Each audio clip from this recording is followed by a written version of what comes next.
Show with Darnell Julius, and we're live at RuPaul's DragCon 2018. If you've never been here, you're in the wrong place. It's queens of all kinds, all colors, all shapes, and you get to be your motherfucking self with no one bringing you the down. On Edge Talk Show coming to you live, DragCon 2018, bitches. Can I get an ow, ladies? Ow. We are here with fashion icon to the world, Carson Kressley, the one and only RuPaul DragCon 2018, New York City. This is an honor. I met Carson last week, and here I am now interviewing him. How are you? The Lord works in mysterious ways. He always does. And here you are. So yeah, it's fun to be at DragCon. I mean, I think it's, you absolutely have to come next year, and anybody watching at home, because it's just, it even transcends drag. It's a celebration of people being creative and artistic and having fun, and if you love fashion, everybody's turning looks, and it's just really inspiring. So tell me, yes, the first time I set eyes on you was Queer Eyes for the Straight Guy. Yes, yes, yes. And I loved it. Thank you. So you are going to do anything similar to that again, or? You know, it's funny you should ask, because Tom Felicia, who I did the original Queer Eye with, he and I have a new show coming out on Bravo called Get a Room, and it premieres Friday, October 19th at 9 p.m. Yes, bitches, did you get that exclusive? Yes, you heard it here first. Yeah. Tell me, what is Get a Room about?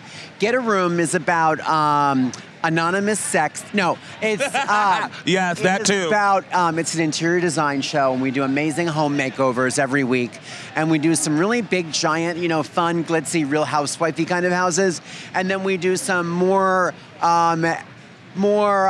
everyday kind of spaces. I do kind of the less expensive ones because I don't know what I'm necessarily doing. And it gives great design. And I feel like there's a lot of home makeover shows, but there's not a lot that have really like high-end, very inventive, fun interior design. So that's what we're doing. Can I ask you a question? I just thought about this. Yeah. Would you ever do something like Dances with the Stars? I already did it. Yes, you did do Dances with the Stars. Do your homework, girl. Sorry. No. It was a long... I remember. A long time ago. Right. No, it was a long time ago. I did it, and I loved it, and it was such fun. I was a terrible dancer, but I had great costumes. That's all. Now that you're a fashion councilman, right? Yes. I want to ask you this one question. How do we feel about the American fashion house buying the European fashion house? Right. So you're talking about Michael Kors buying Versace. Yes. Okay, this is interesting because I believe that the Michael Kors brand, now I'm not a super historian of fashion, but I believe the Michael Kors brand maybe was bought by like a very big Canadian investor. Yes. So I believe that it's Canada that's taking over. Oh, okay. Oh, wow. Who knew that? Right. Okay. I mean, now we know. People maybe north of the border, they're not as friendly as we thought. Okay. Right. They're taking over. But I think Versace's been having like a real comeback lately.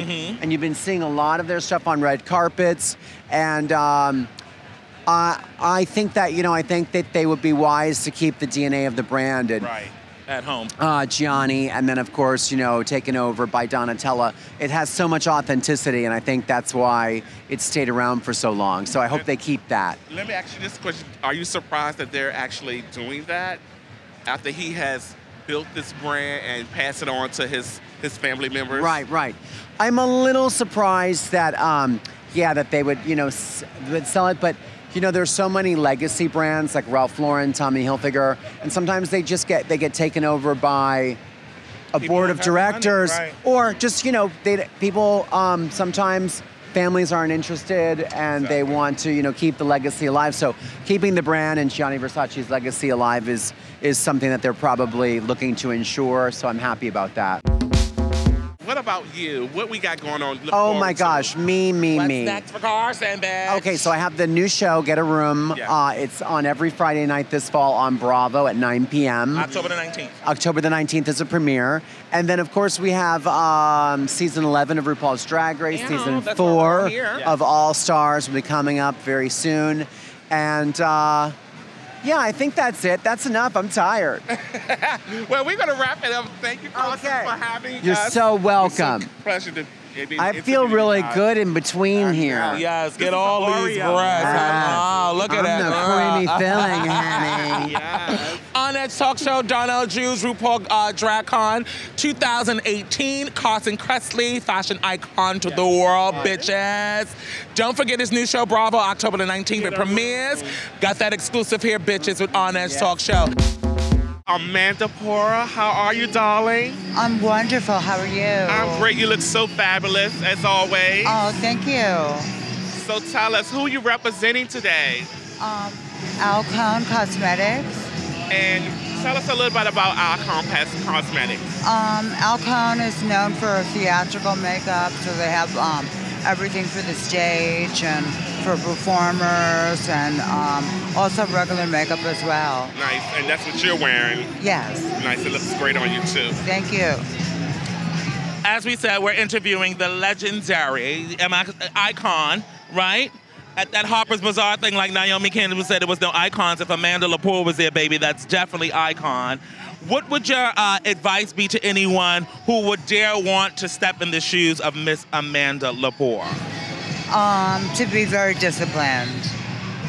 That's a great answer. So, and what formula should they use to be disciplined? Because I don't think kids our generation know discipline. So, no. What would make them disciplined, or what should they do to be disciplined? To like study everything and make yourself the best person that you could possibly be, and don't imitate other people, be your own person and develop your own style. Is the club kid dead? Absolutely not. I mean, I still do it, and I still work with club kids, and there's always people that need to have self-expression and don't follow the rules, and there's always more and more generations of it. Even today I've seen little children dressed up, and you know, people. We're all here. People love it. People love to rebel and don't want to be like everyone else, you know. So what's the secret of you staying looking so young and beautiful? Discipline, once again.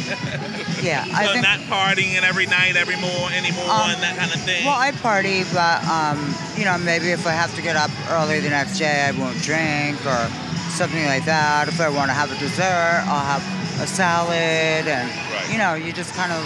But these days and time now, they're paying you to party now, honey. You're not partying just because. Yes, that's how I make a living. Yes, you're your own brand, and you have a big brand, and it's a good look. It's been a great thing for you, and it's still living to this day. So that's a blessing. Yeah. Any advice you want to give anyone else besides discipline? I think that you should just be yourself and not.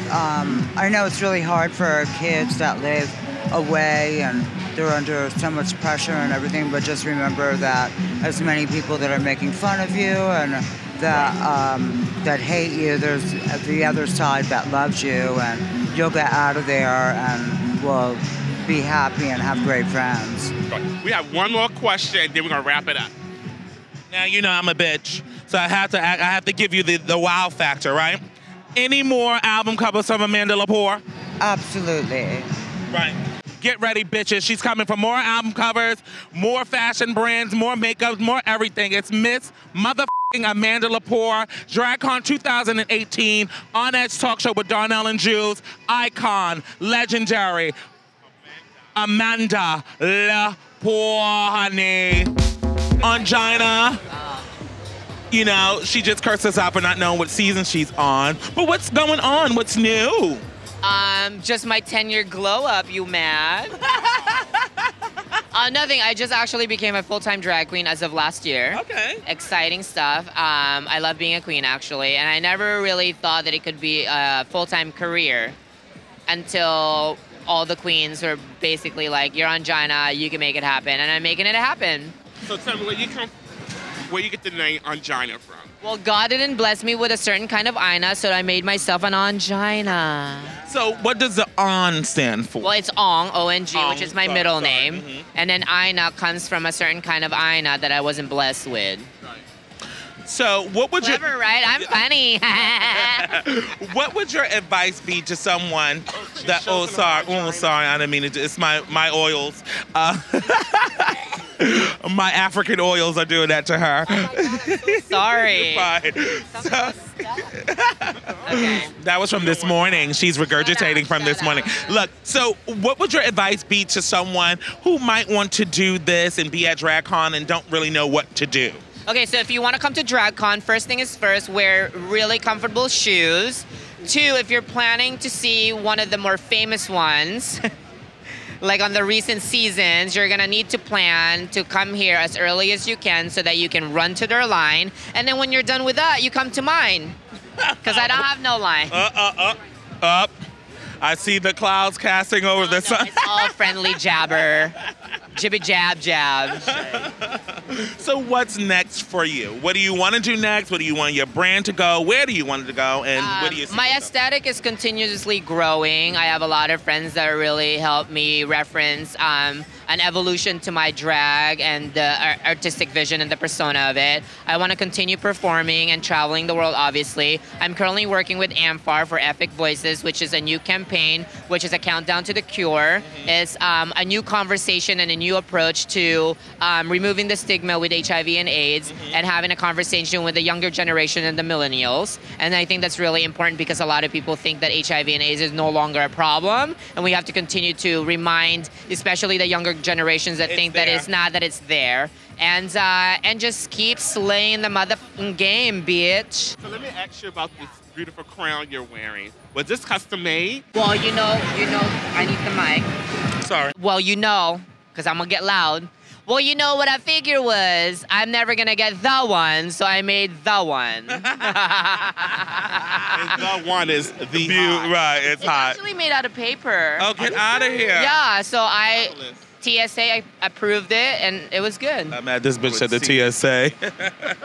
You know, they're getting crazy. I know. I brought bath bombs, the balls, the fizzles in the bath. He don't know. He You're can't. too masculine for no, that. he can't afford it. I can't. And I can't afford nothing I don't know. I love these guys. And they had to scan it like a few times because they thought I was like smuggling drugs or something. Oh, wow. Oh, so they're trying to see if it was any like cocaine residue on it, that kind of shit. Been clean since 2010. Yes, God bless. That's dope. So tell them where they can find you, what you might have going on, your YouTube stuff, all your stuff that you do. Absolutely. Just find me at Ongina, which is all of my social media, Instagram, Twitter, Pornhub. Speaking of hub, I do have a gay hub channel under Ongina, and you can find all of my latest video there. And it's not porn. It's just Gay Hub is a porn site, but they have a new gay celebrity site. And I do like makeup stuff, my travel, etc., etc. Do you show girls how to shave properly? Yeah, how to shave the puss. Yeah, it's really cool. The cornhole. And the cornhole too. Don't forget the cornhole. Okay, I got one more wild question for you. Yeah. It's always been a dream of mine to ask you this question. Cut or uncut? Oh, I have a clitoris, so that's your answer. Ongina. Ongina, bitch. The lovely, beautiful Masisi, bitch. And for you bitches that don't know, that's Creole for one of the kind of girls like us. But that's a whole nother topic. We're here coming to you live from RuPaul's DragCon 2018, New York City. How you doing, Miss Masisi? I'm doing lovely. Now, how many years have you been coming to DragCon? Actually, last year, New York was my first. Oh, wow. Yeah. Have you done LA DragCon or anything like that? I've done this year LA DragCon. What can you say is the difference? Well, you can't compare New York and LA. It's just... A lot of people try. Yes, but I think it's just... There's just a bigger audience and a bigger groups of drag and understanding and appreciation of drag here in New York than LA. Now, you are originally from Port-au-Prince. Stop by say to all my Haitians out there, I love you, Flatbush, Brooklyn. That's where I'm from. I'm actually from Midwood, Brooklyn. So my Forsyth Avenue, Avenue H, Avenue I, Avenue J, all those girls out there. Only real Brooklyn bitches know about that. But you're from Port-au-Prince. When did you learn and feel that you wanted to get up in geesh and be this Haitian princess and show the world? Actually, that was just last year. Get the fuck Yes, outta this here. is just a year Get in the the fuck outta making. here. Probably I was born always a sissy. But finally, I switched over from theater drag or masculine drag to feminine drag. Oh, so wait, there's a difference. Yes, of course. I mean, this is all drag. Right. So, I think the norm is that you're stated by the world Right. or by your parents or society that you have to be this masculine drag. And especially in the Haitian community. Of course, of course. So much masculinity in Of the Haitian course. community. So much zozo going around, as they say. So can I ask you one thing that I always found fascinating when I was younger that most people might not know about? Why not name yourself Cacao? You know what Cacao is? Cacao? Cacao grease? no. No? Not at all? Cacao? Yeah, cacao. So I might be saying it wrong, but from when I was younger, it's a grease that you put on your penis to make your penis bigger. I don't have that issue. So now she doesn't have that issue, guys. Okay, get to this bitch. She don't have that issue. I might have a little cocoa. So okay. So how does your family now? Your family loves it. They don't love it. They like it. You don't care if they like it. You don't care if they love it. How do you? Because Haitians are very strong in all their political views about religion and all that kind of stuff. How does that push you, and how does it not push you? Well, my family was always very proud of my entertainment. That's so dope. And with my masculine drag. Okay. And the moment I told them that I was going to do feminine drag, they actually were a little bit against of it. So I decided that I'm not only going to do drag, but I'm going to call myself Masisi to really show them that this is who I am, and they just have to love it. Right. Look. Everybody got skull and bones in their closet. Yes. They'll be all right, honey. You putting food on your table. You're good. You're happy. And that's all that fucking matters. One thing, okay, if you had a message for any, because having a best friend that is from Haiti, like I told you, I'm practically Haitian. I seen the effects of him not being able to, really be like, okay, Mom, I'm gay, and this is, it's just so hard. It's still a stigma. Even being Jamaican or just being Caribbean in general is still a stigma. What message do you have to that little girl or that little boy who wants to come into the butterfly that they want to be? My message is, you got this. Just walk. Yes, I f***ing love it. Masisi, what's your name on Instagram and all that kind of stuff?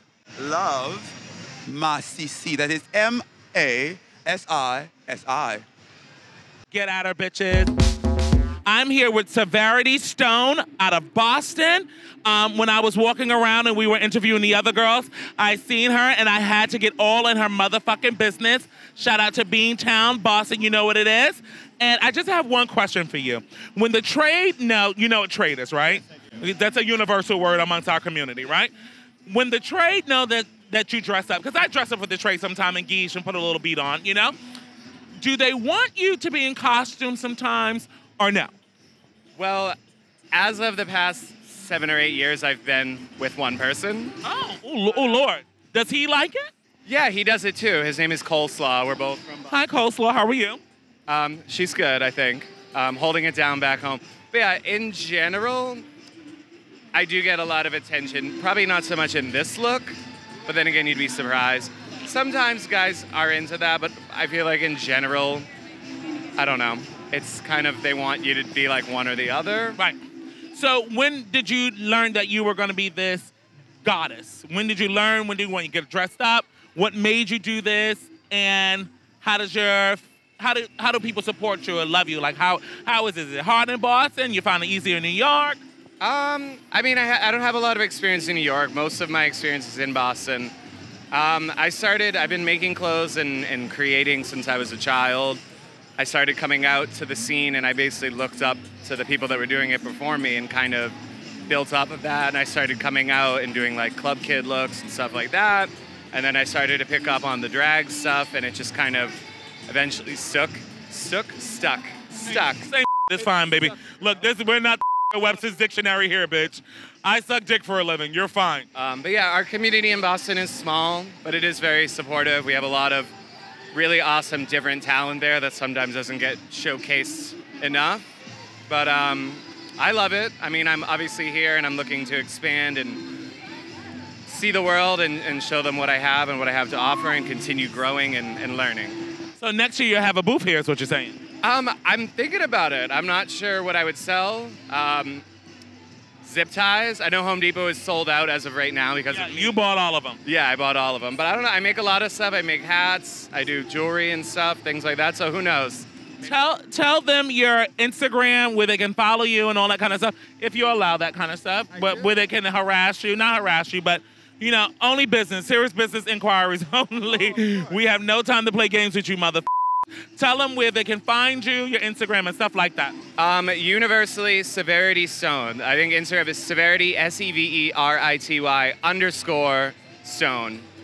I have a Twitter, I don't really use it. Facebook, same name. Well, I wish our president learned that. Severity Stone, everybody out of Boston, check her out. She's phenomenal. Follow her Instagram, and she'll be here next year with her own booth, 2019, bitches. On that talk show with Darnell and Jules, where no one is safe. Get back. Kadeem, what's your last name? You didn't tell me your last name. It's Kadeem Fyffe. Kadeem, oh, like Fyffe, like Q-Tip and Fyffe and all of them, huh?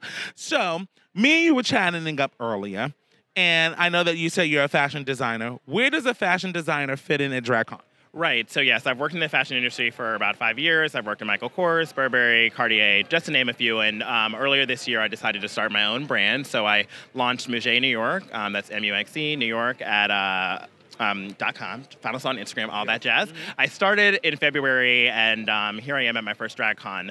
And I felt that it was important for me to bring my brand here because I champion the LGBT community, I volunteer, and my clothes are very inclusive. They're gender fluid, they're unisex. I want trans bodies to wear them, I want cis bodies to wear them, I want men, women, young, old, all sizes.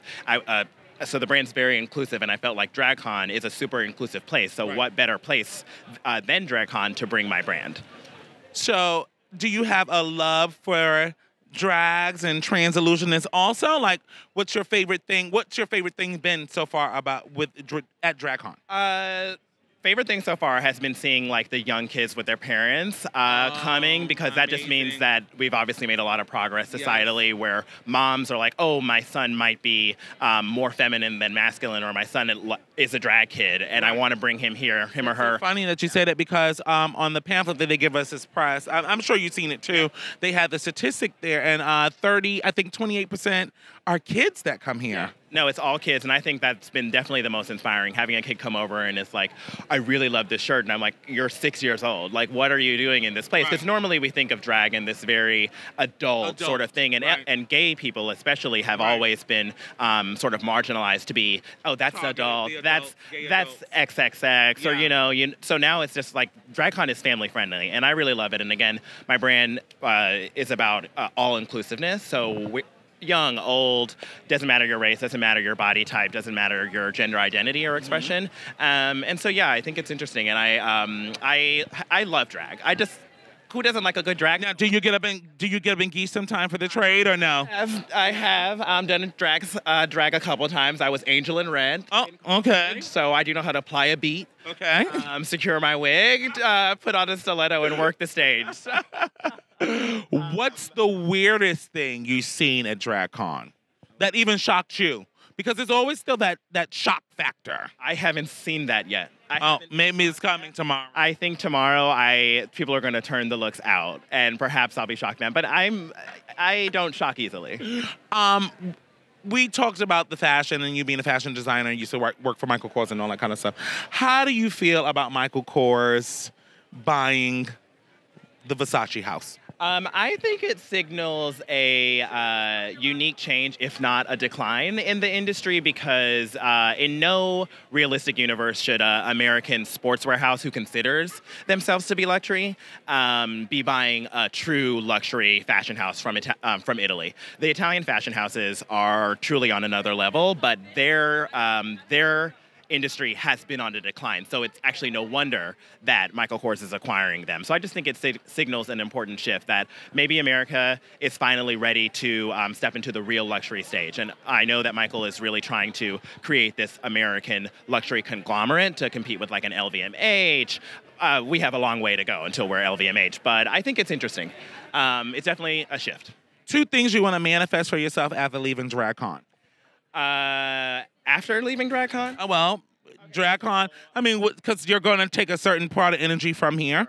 With that energy, what do you want to manifest? Because you're going to be opening the doors to people of our community about your fashion brand and stuff, and how it's for everyone across the board under the rainbow and outside of the rainbow too. What do you want to happen for your fashion brand? Absolutely. So my main 2 manifestations before I came here were customer acquisition and education. I want people to come over. I want them to learn about me. I want, as a person, as a designer, I want them to learn about the brand, why I started it, what my mission is, why I give back to the community, why I champion LGBT youth, why a portion of our proceeds go to specific organizations. I want them to know that, and then I want them to come together as a community and support me, support the brand. And I think that this will also lead to the second manifestation, which is hopefully I can inspire other young kids who want to be designers, actors, whatever. Just the point is follow your dreams, pursue them fiercely, and one day you could be here, you know? With that being said, Kadeem, thank you so much for letting me interview and harass you. You're my sister in sequence, so that's why I came to harass you. Tell them your Instagram, where they can find your stuff, if you have a website to buy your clothes and all that kind of stuff. Absolutely. So our website is www.muxenewyork.com. That same spelling, MUXE New York, is our social media handle, so that's Instagram and Twitter, and then we're MUXENY on Facebook, and if you want to follow me personally, you know, that's K_Alfonso, ALPHANSO. Thank you. One more question before we go, guys. A fashion trend you want to die? Certainly not sequins. Let's see, what do I want to die? Me neither, bitch. I want the biker short to go. I know that it just came back, but it needs to leave. It's not like the biker short sneaker look or the biker short cowboy boots or something. It's just not for me. If you're wearing biker, too much girth. It's too much. Like, wear it to the gym. No. Yeah, that Kim K. I need it to go on. Like Yeezy, cheesy Yeezy. No, it's gross. Get out. Well, there you have it with Mr. Kadeem, guys, on Edge Talk Show with Darnell and Juice, where no one is safe, just us two. Get at us, Eminem Studio. Yann is in the building, bitches. DragCon 2018. Oh, okay, you're hip to it. You don't know her. I feel you, girl. Never heard her. Me neither. Who's that? Who's wild, right? Who's wild?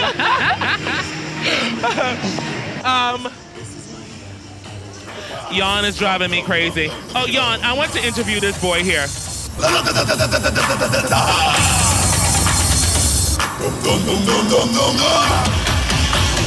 Life